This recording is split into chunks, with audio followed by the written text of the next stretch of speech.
ಇಂದು ಕರ್ನಾಟಕ ಕ್ರೈಸ್ತ ಸಂಘಟನೆಯ ವತಿಯಿಂದ ಬೀದರ್ ಜಿಲ್ಲೆಯಲ್ಲಿ ಜಿಲ್ಲಾಧಿಕಾರಿಗಳ ಮುಖಾಂತರ ಏನದಂತಂದರೆ ಸನ್ಮಾನ್ಯ ಶ್ರೀ ಡಿ ಕೆ ಶಿವಕುಮಾರ್ ಅವರಿಗೆ ಒಂದು ಮನವಿ ಪತ್ರವನ್ನು ಸಲ್ಲಿಸಿರುತ್ತೇವೆ.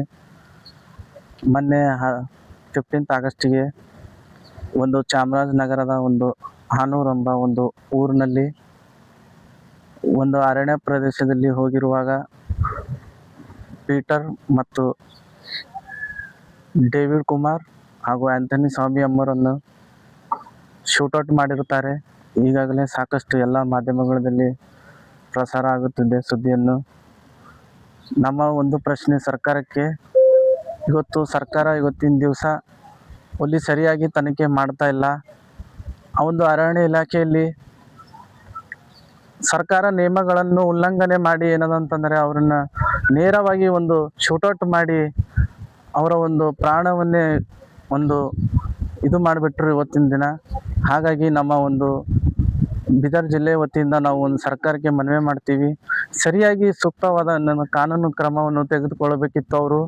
ಅವರಿಗೆಲ್ಲೋ ಕೈಗೋ ಕಾಲಿಗೋ ಏನೋ ಹೊಡಿಬೋದಿತ್ತು, ಶೂಟ್ ಮಾಡೋದಿದ್ದರೆ. ಆದರೆ ಅದರಲ್ಲಿ ಸಹ ಏನದಂದ್ರೆ ಅವರು ಏನದಂತಂದ್ರೆ ನೇರವಾಗಿ ಅವರ ಒಂದು ಜೀವವನ್ನೇ ತೆಗೆದು ಬಿಟ್ಟಿದ್ದಾರೆ.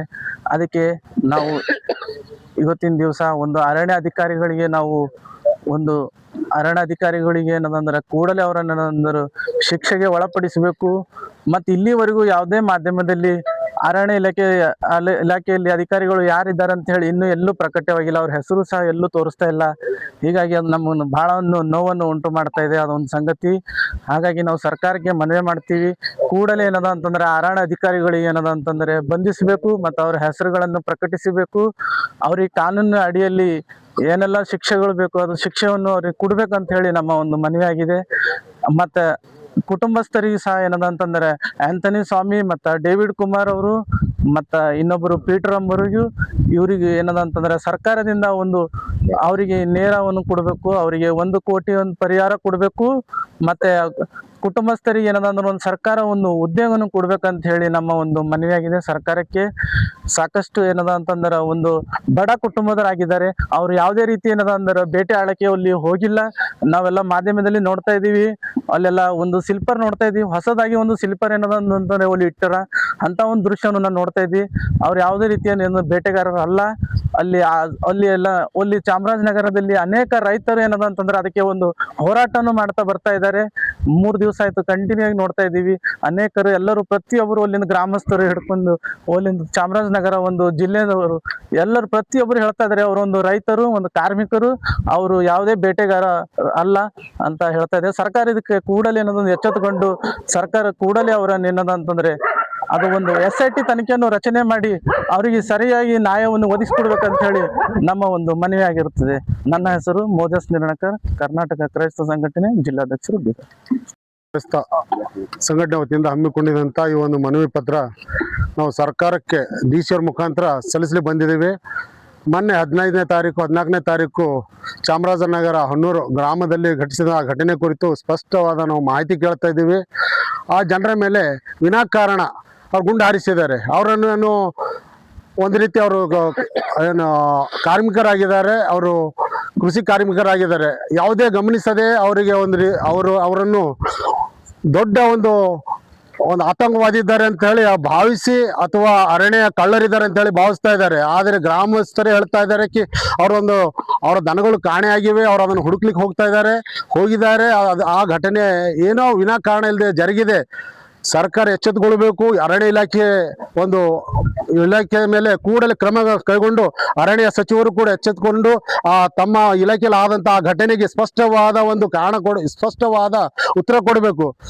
ಮರೆದಂಥ ಕುಟುಂಬಗಳಿಗೆ ಸರಿಯಾದ ಒಂದು ಇದು ಅನುದಾನ ಅನುಗ್ರಹಿಸಬೇಕು ಹಾಗೂ ಅವರ ಕುಟುಂಬಗಳಿಗೆ ಸರ್ಕಾರಿ ಉದ್ಯೋಗ ಕೊಡಬೇಕೆಂಬುದಾಗಿ ನಮ್ಮ ಒಂದು ಆಗ್ರಹ ಆಗಿದೆ, ನಮ್ಮ ಒಂದು ಬೇಡಿಕೆ ಆಗಿದೆ. ಹಾಗೂ ನಮ್ಮ ಬೀದರ್ ಜಿಲ್ಲೆಯಿಂದ ಈ ಒಂದು ನಾವು ಮನವಿ ಸಲ್ಲಿಸ್ತಾ ಇದ್ದೀವಿ.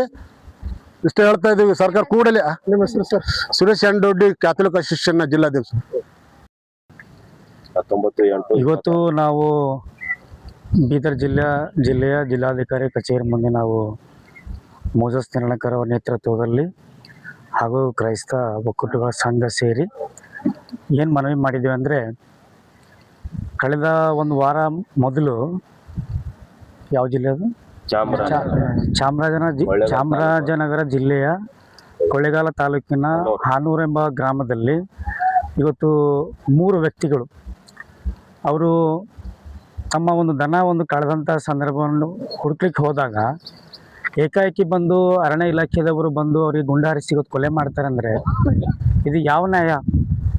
ಇದು ನಿಜಕ್ಕೂ ಸಂವಿಧಾನಬದ್ಧವಾದಂತಹ ಇವತ್ತು ಕೆಲಸ ಅಲ್ಲ, ಇದು ಸಂವಿಧಾನದ ವಿರುದ್ಧವಾಗಿ ಕೆಲಸ ಮಾಡಿದ್ದಾರೆ ಅಂತ ಮಾತು ಹೇಳಕ್ಕೆ ಬಯಸ್ತೇನೆ. ಈ ಮಾಧ್ಯಮದ ಮುಖಾಂತರ ನಾನು ಏನು ಹೇಳ್ತೀನಿ ಅಂದರೆ, ಆ ಒಂದು 3 ವ್ಯಕ್ತಿಗಳೇನು ಸಾವನ್ನಪ್ಪಿದ್ದಾರೆ ಅವರು ಕ್ರೈಸ್ತ ಸಮುದಾಯದವರು ಹಾಗೂ ಬಡ ಪರಿಸ್ಥಿತಿಯಲ್ಲಿರುವಂಥವರು. ಆ ಒಂದು ಜನರಿಗೆ ನ್ಯಾಯ ಯಾವ ರೀತಿ ಒದಗಿಸ್ತದೆ ಅಂತ ಎನ್ನುವಂಥ ನಾವು ಇವತ್ತು ನೋಡಬೇಕಾಗಿದೆ. ಮಾನ್ಯ ಮುಖ್ಯಮಂತ್ರಿಗಳನ್ನ ಮನವಿ ಮಾಡ್ತೇನೆ ಮಾಧ್ಯಮ ಮುಖಾಂತರ. ಈಗಲೇ ಈ ಒಂದು ಈಗಾಗಲೇ ತಮಗೆ ಈ ಸುದ್ದಿ ಮುಟ್ಟಿದೆ ಅಂತ ಭಾವಿಸ್ತೇವೆ.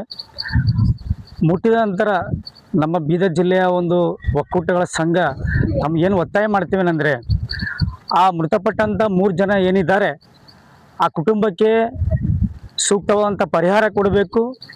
ಅದರ ಜೊತೆಗೆ ಮಾನ್ಯ ಮಂತ್ರಿಗಳಿದಾರಲ್ಲ, ಆ ಒಂದು ಜಿಲ್ಲೆಯ ಮಂತ್ರಿ ಇದ್ದಾರೆ, ಆ ಮಂತ್ರಿ ಇದಕ್ಕೆ ಹೊಣೆಗಾರ ತಗೋಬೇಕು.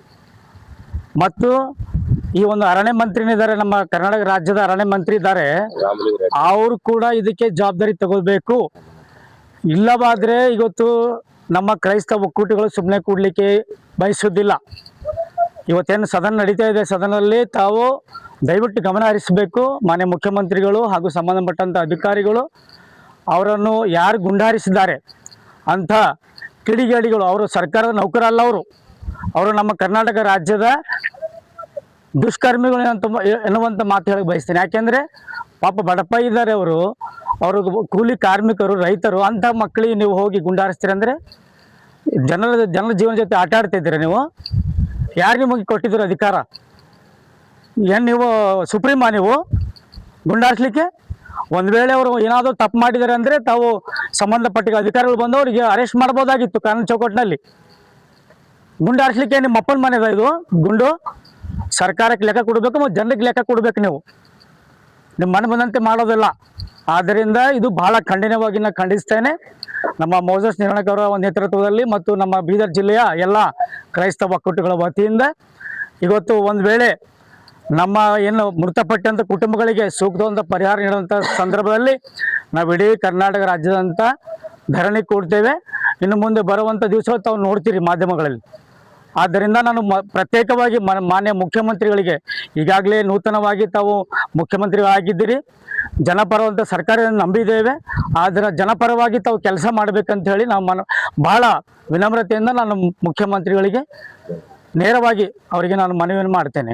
ಧನ್ಯವಾದಗಳು. ನಾನು ಜಾನ್ಸನ್ JP ನಿರ್ಣಾಕರ್, ಕ್ರೈಸ್ತ ಒಕ್ಕೂಟಗಳ ಸಂಘ, ಬೀದರ್.